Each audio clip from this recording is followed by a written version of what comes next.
جس کے اوپر جناب فاطمہ تو زہرا کی عطا ہوگی وہی مجلس حسین میں آتا ہے اور وہی دعائے زہرا کا حقدار ہوتا ہے. یہ نہ سمجھے کہ دعائے زہرا ہر انسان کے حق میں ہوگی. نہیں عزیزان گرامی، دعائے زہرا کس کو ملتی ہے اور کہاں سے ملتی ہے؟ دعائے زہرا، دعائے زہرا فرش عزا سے ملتی ہے. پوری تاریخ اٹھا کر دیکھیں، احادیث ائمہ تاریخ اٹھا کر دیکھیں، کہیں نہیں ملتا کہ جناب سیدہ نے دعا کے لیے کہا ہو. فرش عزا پر سیدہ دعا کرتی ہے، آنے والوں کے لیے دعا کرتی ہے اور شکریہ ادا کرتی ہے. اور اسی لیے کہا کہ دعائے زہرا کے ہم خوش نصیب ہیں کہ ہم دعائے زہرا لینے کے لیے آتے ہیں. کہ ہر ایک کو یہ درد علم مل نہیں سکتا. ایک علم ہوتا ہے آئین سے، وہ علم ہی ایک علم جو میں پڑھی ہوں وہ الف سے ہے کہ علم یعنی درد. ہر ایک کو یہ درد علم مل نہیں سکتا، ہر ایک کو غازی کا علم مل نہیں سکتا. تقسیم جو ہو جائے گی وہ دولت تو نہیں ہے، یہ فاطمہ زہرا کی دعا ہے، کوئی مال غنیمت تو نہیں ہے. یعنی دعائے زہرا آپ کو ملے گی تو فرش عزا. یہ فرش عزا یہ کیا ہے؟ جہاں ملائکہ تشریف فرما ہوتے ہیں، یہاں نزول ملائکہ ہوتا ہے، نزول انبیاء ہوتے ہیں. یہاں پر اہل بیت تشریف لاتے ہیں اور اس کو فرش حریرہ بنا دیتے ہیں. یہ میرا اور آپ کے بیٹھنے والی جگہ. ہر انسان گھروں میں بیٹھ پر آرام کرتا ہوگا، اپنے گھر سے صوفوں پہ بیٹھتا ہوگا، اپنے گھر میں کرسیوں پر بیٹھتا ہوگا. لیکن ہر بندہ مومن کی کوشش ہوتی ہے کہ جس کا قلب محبت اہل بیت سے منور ہوتا ہے، جس کا قلب معرفت حسین سے منور ہوتا ہے، اس کی کوشش ہوتی ہے کہ میں فرش عزا پر بیٹھوں، میں نیچے بیٹھوں، میں حقیر ہو کر بیٹھوں، میں مسکین ہو کر بیٹھوں. میں کسی کو پتہ نہ چلے کہ میں اتنا بڑا مال و دولت رکھنے والا ہوں. میں غریب ہو کر بیٹھوں کیونکہ یہ غریبوں کا فرش عزا ہے. جب بھی بیٹھے نا کوشش کریں. بیماری ہو الگ بات ہے، پریشانی ہو الگ بات ہے، لیکن کوشش کریں اس فرش پر بیٹھے کہ یہ فرش حریرہ ہے. یہاں نزول ملائکہ ہوتا ہے، یہاں آجگاہ ملائکہ ہے، یہاں انبیاء خدا کے اترنے کی جگہ ہے. یہ فرش عزا غریبوں کی فرش ہے. یہاں امیر ہو کر نہیں، بہت بڑے مال و دولت، اپنی خوبصورتی، اپنے علم پر ناز کرتے ہوئے نہیں، بلکہ غریبوں کی طرح بیٹھے. کیونکہ ہم یہاں سے لینے کے لیے آئے ہیں، ہم یہاں جود و سخا دکھانے کے لیے نہیں آئے، بلکہ ہم نے یہاں سے کچھ لے کر جانا ہے. جو بھی اللہ کی بارگاہ میں، یاد رکھیے گا مومنات، جو بھی خدا کی بارگاہ میں اور ائمہ طاہرین کی بارگاہ میں اپنے کو حقیر بنا کر، اپنے کو ذلیل بنا کر، اپنے کو فقیر بنا کر، اپنے کو حقیر بنا کر پیش کرے گا، اس کا اللہ درجہ بلند کر دیتا ہے، اس کا اللہ درجہ بلند کرتا ہے. تو یاد رکھیں فرش عزا پر خاموشی کے ساتھ بیٹھے، عقیدت کے ساتھ بیٹھے کہ اس فرش عزا پر ہم سے پہلے ایک بی بی تشریف فرما ہے، ہم سے پہلے کچھ ہستیاں یہاں پر تشریف فرما ہے، اور ہم تو چلے جاتے ہیں لیکن وہ ہستیاں یہاں پر رہتی ہیں، اس فرش پر رہتی اور آنے والوں کے لیے دعائیں کرتی ہیں. تو یہ فرش ہمیں کس نے عطا کیا؟ یہ دعائے زہرا کہاں سے ملے گی؟ یہ دعائے زہرا فرش عزا سے ملے گی. وہ پوری تاریخ میں کہیں نہیں ملتا کہ فرش عزا پر بیٹھنے کے علاوہ دعائے زہرا کبھی آپ کے حصے میں آئے گی. اب جس نے دعائے زہرا لینی ہے وہ فرش عزا کو بچائے. لوگ کہتے ہیں مجالس گھر میں کروائے، نہیں، ضرورت نہیں ہے.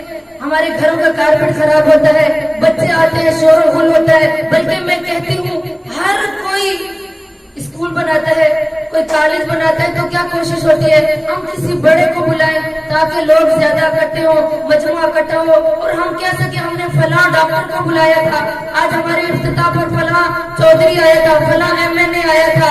یعنی ہم خوشی سے اظہار کرتے ہیں، لیکن ان دنیا والوں کو بلا کر ہم اتنی خوشی کا اظہار کرتے ہیں. تو جب یاد رکھیے گا ہم فرش عزا کی جب نیت کرتے ہیں ہم آسمان والوں کو زمین پر بلاتے ہیں. آپ لوگوں کو کسی پروٹوکول کی ضرورت نہیں ہے، کسی دعوت نامہ لکھنے کی ضرورت نہیں ہے، جا کر چودھریوں کی منتیں کرنے کی ضرورت نہیں ہے، کسی بڑی ڈاکٹر کی منتیں کرنے کی ضرورت نہیں ہے، کسی کالج کی پرنسپل کی جا کر منتیں کرنے کی ضرورت نہیں ہے. اس فرش عزا کی نیت کریں اپنے گھر میں، دیکھیے آسمان والا خود بخود آپ کے گھر میں آئیں گے، لیکن شرط ہے معیار مجلس کی قبولیت کا کہ شرط کیا ہے کہ آپ کا خلوص ہونا شرط ہے، آپ کی غذا پاک ہو، آپ کے قلوب پاک ہو، آپ کے فرج اعضاء پاک ہو، آپ کے پڑھنے والے صحیح بات کو بیان کرتے جائیں، آپ کی سینہ زنی کے اندر ریاکاری نہ ہو، آپ کے اندر زہد تقویٰ ہو۔ جب آپ کے اندر یہ چیزیں ہوں گی تو فرش والے بھی زمین پر آئیں گے۔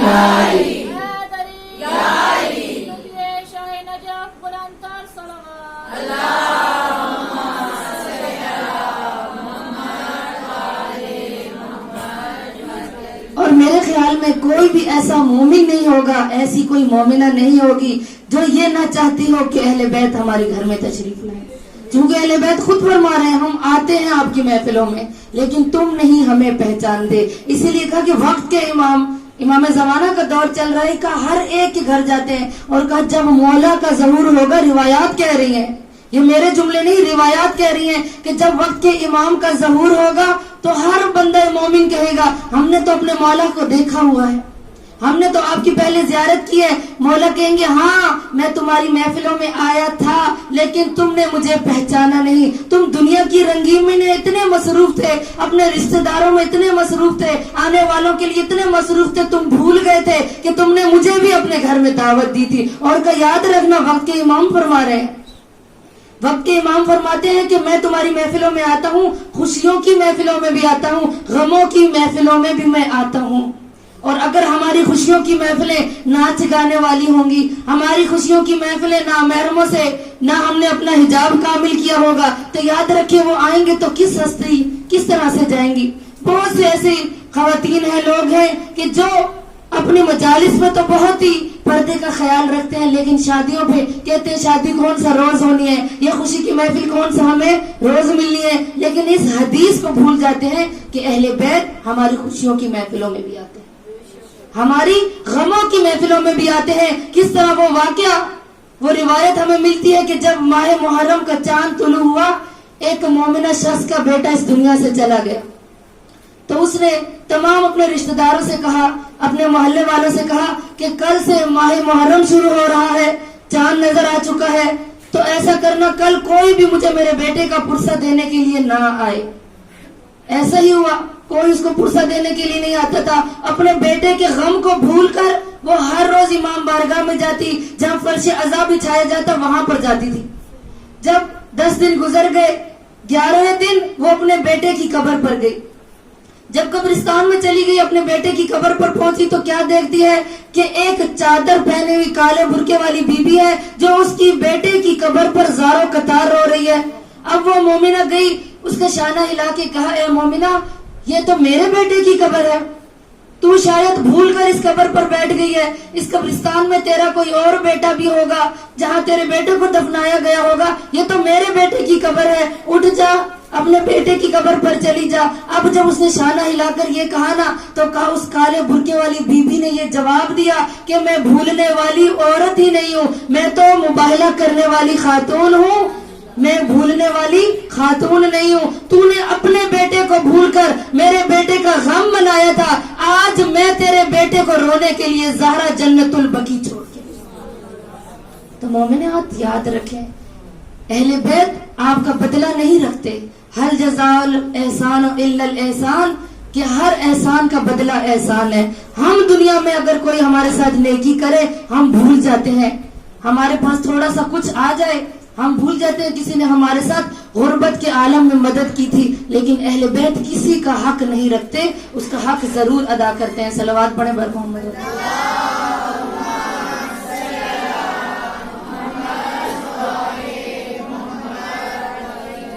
تو مومنات ماہ سفر کا آغاز ہو چکا ہے، ایک چھوٹی سی دعا آپ کو نظر آئے گی جو بتاتی چلوں، چونکہ ماہ سفر بہت سخت ترین مہینہ ہے۔ احادیث میں ملتا ہے کہ جب ماہ سفر کا چاند دیکھیں تو صدقہ ضرور دیں۔